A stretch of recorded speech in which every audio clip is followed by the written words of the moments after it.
अस्सलामुअलैकुम नाजरीन, मैं हूं आपका मेज़बान अली उस्मान वट्टू और आप देख रहे हैं पीएसपी केजी न्यूज़। नाजरीन, कुछ मजीद खबरों और अपडेट्स के साथ आपकी खिदमत में हाजिर हुआ हूं। आज के व्लॉग में सबसे पहले तो बात करेंगे, क्योंकि आज मुलाकातों का दिन था, तो खान साहब से अपनी दो बहनों की मुलाकात हुई और उन दो बहनों से मुलाकात के बाद तीन अहम मौज़ूआत पर कह लेंगे खान साहब का स्टेटमेंट आया है, तो वो मैं आपके सामने रखूँगा। और फिर फील्ड मार्शल आसम मुनीर साहब अमेरिका दौरे पर हैं और आज उन्होंने ओवरसीज़ कम्युनिटी से खिताब भी किया, तो वहाँ का क्या माहौल था वो भी इसी व्लॉग में आपके सामने रखेंगे। और आखिर में बात करेंगे मखसूस नशिस्तों का जो केस चल रहा है, फैसल सदीकी साहब ने आज उसमें अपने दलाइल मुकम्मल किए, तो उसकी तफसीलात भी आपके सामने रखूँगा।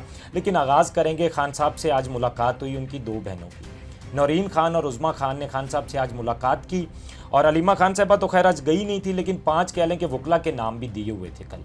और वो 5 वकला में कह लें कि नईम हैदर पंजोता था, शुएब शहीन थे, नियाजुल्लाह न्याजी थे या अहमद अवैस साहब थे, एक आध मेरा ख्याल है नाम और भी था। अब इन जो 5 वकला इनको रस्ते में रोक लिया गया, इनको अडयाला तक पहुँचने ही नहीं दिया गया। लेकिन कह लें कि खान साहब से उनकी दो बहनों की मुलाकात हुई। अलीमा खान तो आज वैसे ही नहीं गई, वो लाहौर हाईकोर्ट पेश हुई थी, तो वहाँ पर उन्होंने बात करते हुए कहा कि मेरी मुलाकात तो वो करवाते नहीं है, तो इसलिए आज मैं नहीं गई।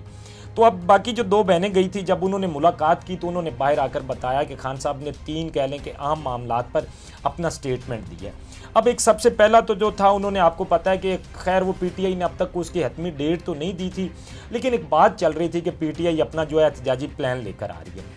अब खान साहब ने जो कह लें कि आलमी हालात चल रहे हैं, जिस तरह ईरान का और इसराइल की जंग चल रही है, तो उसकी पेश नज़र खान साहब ने कहा है कि मैं उसको 2 हफ्ते के लिए डिले कर रहा हूँ।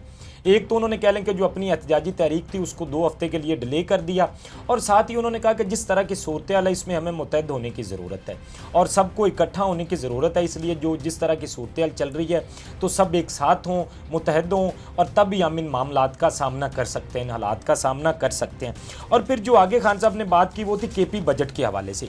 केपी बजट के हवाले से खान साहब ने कहा जी कि मेरी अगर अली अमीन, गंडापुर और शिबली फराज, उमर अयूब और तैमूर झगड़ा, मतलब इन 4 लोगों से जब तक मुलाकात नहीं करवाई जाती, तो ये जो बजट का मामला है ये उस मुलाकात के बाद ही इसको कह ले कि मंजूर किया जाएगा। आज जब खान साहब ने ये मंजूर का वर्ड इस्तेमाल किया, क्योंकि पेश तो हो चुका है, और आपको याद होगा कि पहले जब ये बजट पेश किया गया था ना, तो पीटीआई के जो सोशल मीडिया टीम है ख़ास तौर पर, उसने इस पर कोई डिस्कशन नहीं किया था कि क्योंकि जब बजट पेश किया गया था, जिस तरह पंजाब में बजट पेश हुआ या सिंध में हुआ या वफाकी बजट जिस तरह आया है, तो इनको भी चाहिए था कि ये भी बताते कि हमने ये कुछ किया है, हमने ये तब्दीली की, पंजाब अब इधर पहुंचा है।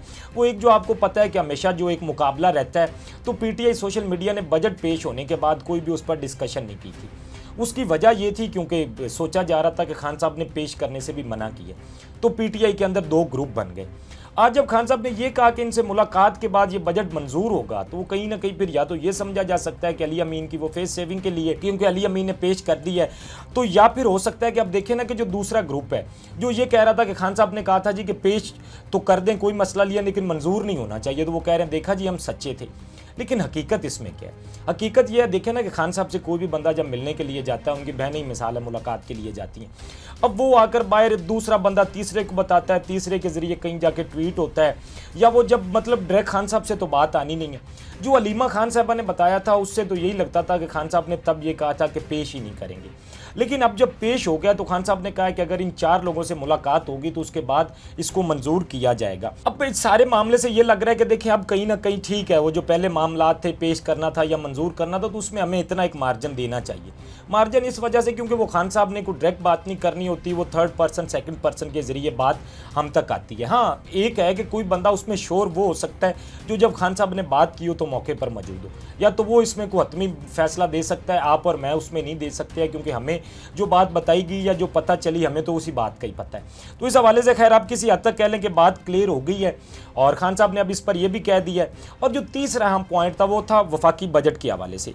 वफाकी बजट पर खान साहब ने काफ़ी कह लें कि जो तशवीश का इजहार किया, उन्होंने कहा कि शहबाज शरीफ ने चौथा बजट पेश किया है, अवाम पर मजीद बोझ डाला गया है और पाकिस्तान में मजीद गुर्बत बढ़ेगी, 43 लाख पढ़े लिखे लोग पाकिस्तान छोड़ चुके हैं। उन्होंने कहा कि ये चौथा बजट था शहबाज शरीफ साहब का और इस दफ़ा भी आवाम पर मजीद बोझ ही डाला गया। तो वफाकी बजट को लेकर वो कहीं ना कहीं कह लें कि वो एक उनको थी तशवीश, और जिसका उन्होंने इज़हार भी किया। तो ये कुछ अहम मामलात थे जो कह लें कि उनकी बहनों ने खान साहब से मुलाकात के बाद आकर बताए।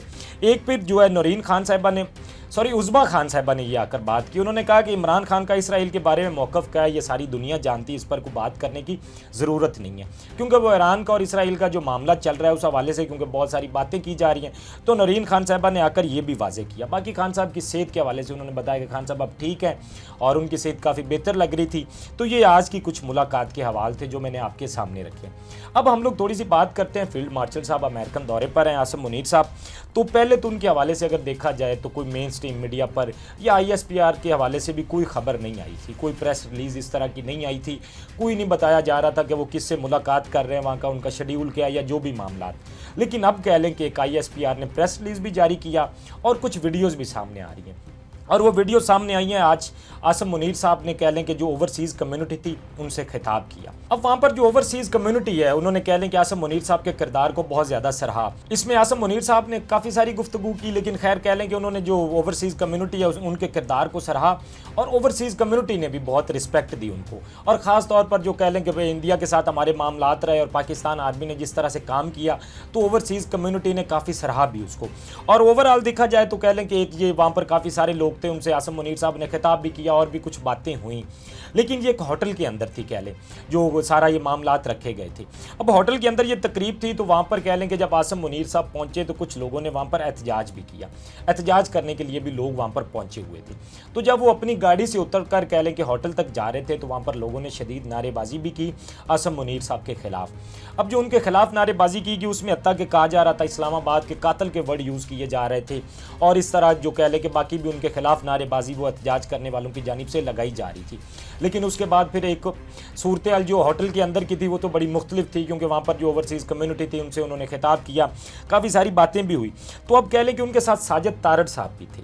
अब साजिद तारड़ साहब के हवाले से अगर मैं बताऊं तो आपको याद होगा कि एक तो ये पहले डोनाल्ड ट्रंप का खुद को मशीर बताते थे और फिर ये कह लें कि मोदी साहब को भी बहुत ज़्यादा सराहते हैं और इमरान खान साहब के खिलाफ भी इनके बहुत सारे बयानात भी आ चुके हैं। तो आज ये साजिद तारड़ साहब भी आर्मी चीफ के साथ थे इसी तकरीब के अंदर।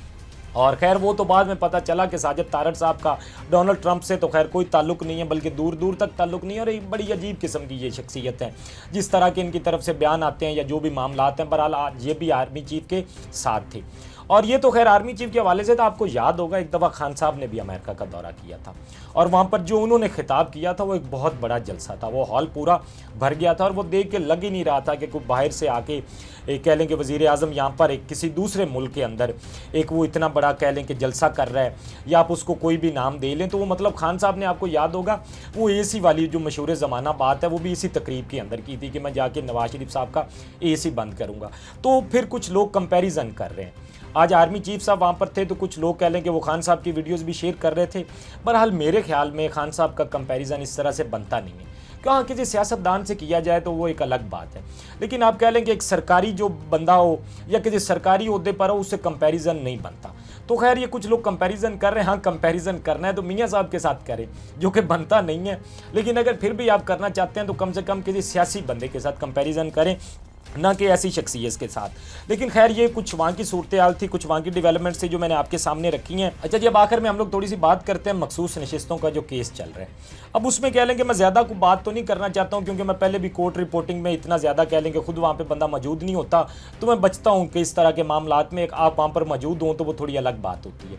लेकिन जो हमारे तक खबरें आती हैं फिर आपको ये पता है इसकी तो वैसे भी लाइव स्ट्रीमिंग चल रही है तो कुछ ना कुछ वीडियोज़ सामने आ जाती हैं। आज कह लें कि फैसल सदीकी साहब ने मुझे बहुत ज़्यादा इंप्रेस किया, जो कह लें कि सुन्नी इत्तेहाद के और PTI के वकील हैं। उन्होंने अपने दलाइल जो दिए वहाँ पर और जिस तरह कह लें कि जिस तरह के मूड में बड़ा स्माइलिंग फेस था उनका और जजेस को साथ लेकर चलना ऐसी सूरत हाल में और फिर अपने दलाइल देना और इतने अच्छे से देना, तो यकीनन वो एक उन्होंने मुझे इंप्रेस किया इन सारी चीज़ों से और फिर उन्होंने बड़ी खूबसूरती से अपने दलाइल दिए। और आज उन्होंने बताया कि ये जो मखसूस नशिस्तों वाला कह लें कि केस है इसमें उन्होंने कहा कि मैं मुकम्मल तरह से कह लें कि जस्टिस चाहता हूँ और उन्होंने इस पे कहा कि मैं ये नहीं कि आप कह लेंगे कोई टेक्निकल सूरत हाल पर आप कहें कि फ़ैसला दिया जाए। उन्होंने कहा कि अगर उस पर जाएंगे तो वो चीज़ें बहुत मुख्तलिफ हो जाएंगी। उन्होंने कहा कि मैं इस पर चाहता हूँ कि मुकम्मल तौर पर जो है वो जस्टिस किया जाए और यही मैं तवक्को कर रहा हूँ अदालत से। और जिस तरह से उन्होंने अपने आखिर में दलाइल भी मुकम्मल किए तो वो भी एक बड़ी खूबसूरत चीज़ थी। और खैर अगर दलाइल पे फैसला होना होता तो शायद मुझे होता कि उनके ये हक में फैसला आ जाता, लेकिन आपको पता है कि फिर पाकिस्तानी अदालतों में दलाइल तो आजकल देखे ही नहीं जा रहे हैं। अब फैसला तो उनको फिर अपनी मर्जी से ही करना होता है। हाँ, लेकिन आखिर में कह लें कि जस्टिस जमाल मंदू-खेल साहब के जो रिमार्क्स थे इस हवाले से, वो भी मैं आपको बता दूं, उन्होंने एक मिसाल देते हुए बात की। उन्होंने कहा कि अगर दो फरीकैन हमारे पास आ जाते हैं ज़मीन के झगड़े पर और वो कहते हैं जी कि ये ज़मीन हमारी है, और वो केस चलता है और केस में पता चलता है कि वो जो दोनों फरीक हमारे पास आए थे वो दोनों ही उसके मालिक नहीं है, या तो कह लेंगे वो कोई तीसरा उसका मालिक था, या कह लेंगे वो सरकार की ज़मीन थी। तो अब वो कहते हैं कि हम ये तो नहीं ना करेंगे कि हम फैसला दें कि वो दोनों हमारे पास आए हैं, जो असल फरीक है वो हमारे पास आया ही नहीं है, तो हम फैसला उनके हक़ में कर दें। तो बात उनकी बिल्कुल ठीक थी। हुकूमत कहती है कि ये मखसूस नशिस्तें हमारी हैं, सुन्नी इत्तेहाद कहती है ये हमारी हैं, लेकिन असल में ये नशिस्तें किसकी हैं? पीटीआई की। तो ये पीटीआई को ही मिलनी चाहिए। तो ये वही बात है कि बस जो कह लें कि हमारे पास आया नहीं है उसके हक़ में फ़ैसला देना नहीं है, तो ये कुछ सूरत हाल है। लेकिन बहरहाल ये कुछ कह लें कि वहाँ पर आज चीज़ें रही, और ये कुछ आज की डेवलपमेंट्स थी जो मैंने आपके साथ शेयर की हैं। अपने फीडबैक से हमें ज़रूर आगाह कीजिएगा। अब तक के लिए इतना ही। अपने मेज़बान को दीजिए इजाज़त। अल्लाह निगहबान। इस तरह की और वीडियोस देखने के लिए सब्सक्राइब कीजिए हमारा चैनल और देखते रहिए PSP KG न्यूज़।